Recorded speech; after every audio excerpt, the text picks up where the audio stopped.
this is literally a right-wing MAGA extortion racket using people inside and outside the government to extort companies to get money from them. I have to ask you about Cracker Barrel and this logo because, God, you put out so many funny tweets about this. I mean, people like James Woods saying, I'm never going to go there again. You're like, oh, no, horrible news, right? But Donald Trump now has just recently made an announcement that he's calling on Cracker Barrel to change their logo back to what it was, as if this is an issue and anybody cares about it.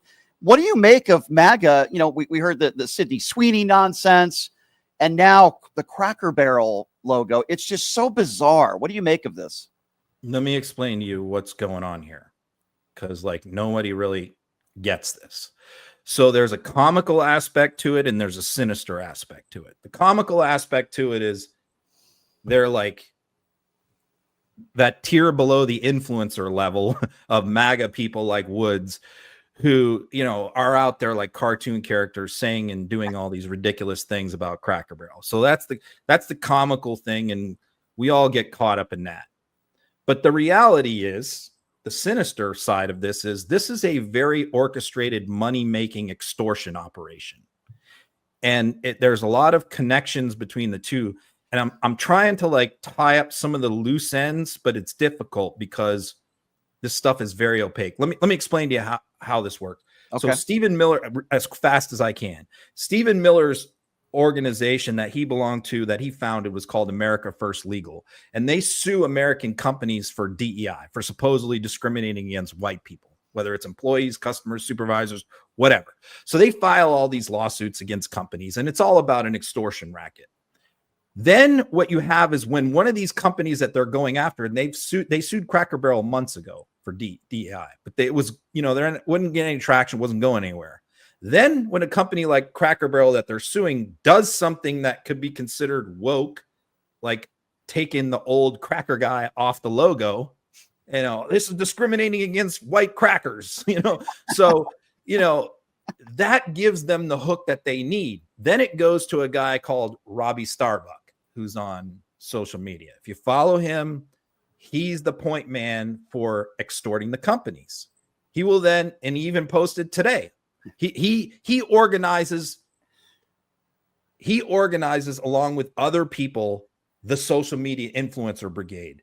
To then they did it with Bud Light, they do it with so many other companies, and they then will go after the company, organize the boycotts, trash it, ramp up all the political pressure. Donald Jr., Trump Jr. gets in on it, Jack Posobiec, all the usual suspects. They all pile on. Stock price goes down. Then you have inside the government, typically Stephen Miller or somebody at DOJ starts threatening legal action against the company. This time you even had Donald Trump, trashing the company. And then you have Robbie Starbuck, who right after Donald Trump issues his post, reaches out to the CEO of Cracker Barrel on social media and says, you need to call me. And what he's saying is, you need to call me and negotiate a settlement, and I'll make all this go away for you. All the influencer stuff, I'll call it off. They've done this like half a dozen times, and they make a lot of money doing it. They make a lot of money. So this is literally a right-wing MAGA extortion racket using people inside and outside the government to extort companies to get money from them. That's what it is. You got to follow. It's very opaque. It's very difficult to follow. I follow it, but even I have a hard time showing the coordination. I literally would have to spend like days on it, and I don't have time. I think you explained it better than anybody. So I certainly appreciate that.